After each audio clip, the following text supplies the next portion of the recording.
Hey guys, what's up?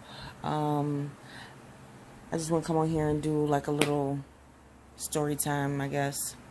Everybody else having story time Thursday, so a sister thought she would jump in there one too. I do have a story though. It's sweet and then it's sad.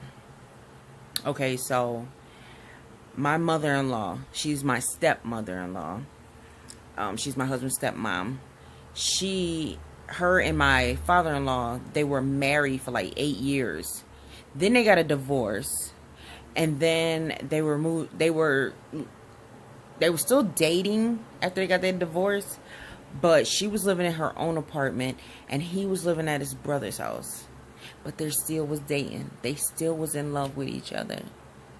And then a couple years later, they moved back into the same house, and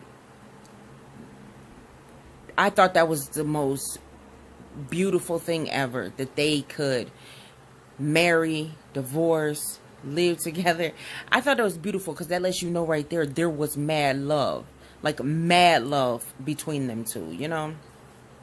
And I knew for a fact that he loved the hell out of her. I mean, he loved her so much. It was annoying how much he loved her. I mean, he really loved her, and she loved him. And I guess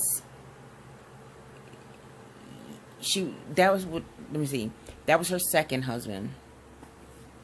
And I guess you did it twice. Both of them kind of failed. So why do it again? And that's the way she was looking at it. Like, why do it again? And I feel bad because she was talking about it yesterday, how she, about love, about love. And, how she wants somebody to love her, like, she miss him, basically. She misses his love that he gave to her. At the time you would think that was like way too much, like, dude, back up. But now that he's not here, you want that. So last night, no, like Sunday, I called her and I said, hey, one day this week, I'm making dinner. I said, and I want you to be over here. And she said, oh, really? And I was like, yeah. And then she asked me if I was making cabbage. She loves my cabbage. So I was like, yes, I'm making cabbage. And then, so she said, okay, I'm going to bring something. I said, you don't have to. You do not have to. I have everything. So last night I cooked cabbage, fried pork chops, mashed potatoes, macaroni and cheese, and cornbread. And I made me 2 turkey burgers. So I had cabbage and turkey burgers and a spoonful of mashed potatoes. So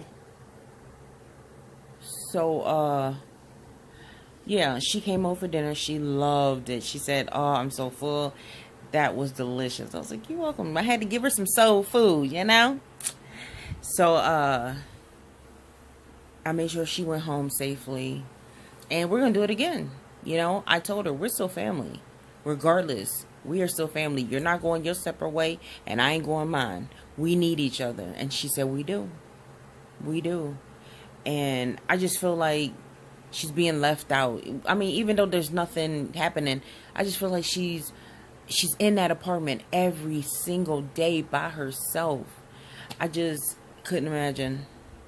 I just couldn't do it. I really couldn't. I think about how much I love my husband. I love him. He gets on my last damn nerve. Y'all hear me? But he mine. And I love him. I've been with him since I was 15. I'm 40. You do the math. He belongs to me. He ain't going nowhere, and neither am I. But sometimes I sit and I think, like, what, people that never gets married or lost their parents at an early age, and they're all over all of that, and it's just like, how do they feel, you know? Like, I wouldn't know how to feel like how she feels. I don't want to feel that way. I want my husband to continue to move forward in his life, and as long as God tell him, you know, yes, it's up to God. Yes, it's up to God. You know, like right now, he smokes. He is going to quit smoking. I'm not even playing. He's going to quit smoking. He has to. This is what happened to his father. You want this to happen to you?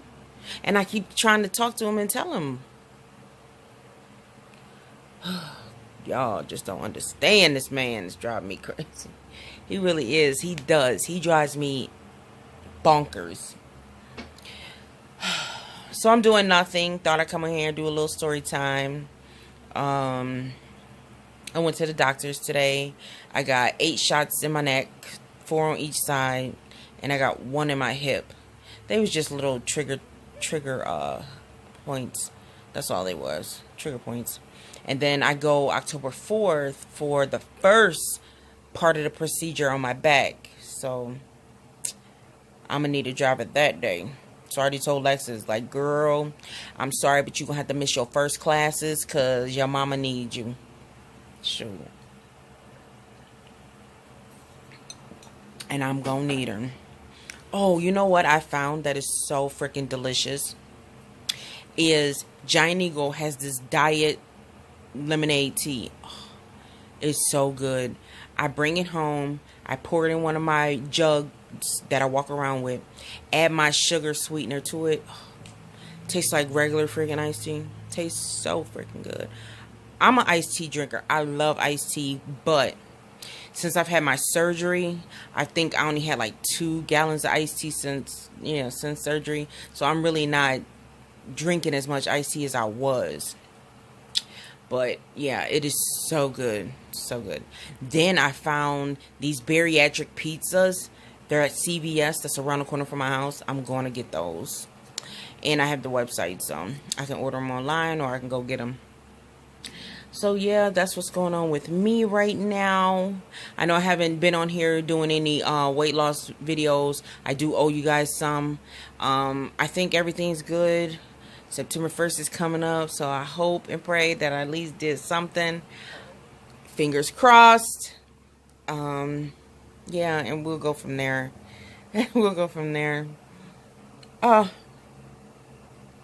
It's just like so much drama on YouTube lately. Like, what is going on? It's like so much drama. Like, you fighting with that person, you fighting with this person. Like, child, who is this? I have no idea who this is calling my phone. So, oh well, won't be answering. But yeah, it's crazy. I mean, I thought we were all adults, not in high school, and we're doing YouTube. Whatever. I don't want to be in nobody drama. I'm good. Over here in my own little world, I'm good. Whew. Ciao. Alright, guys. I'm about to get up out of here. I'm about to go feed my dog because he down there whining. He hungry. So I'm about to go feed him. And I will talk to you guys later. Bye.